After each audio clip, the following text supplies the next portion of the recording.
Мой бренд существует уже 10 лет. Я известна тем, что я создаю изделия женского ассортимента из натурального шелка.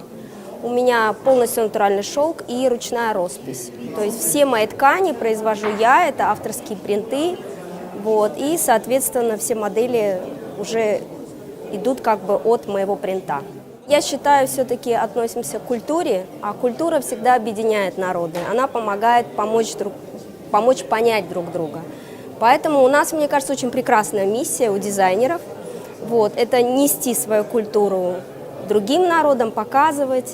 И поэтому я очень рада, что сегодня такое мероприятие. Это позволит, наверное, все-таки казахстанцам лучше понять узбекский народ и узбекистанцам потом, естественно, казахский народ.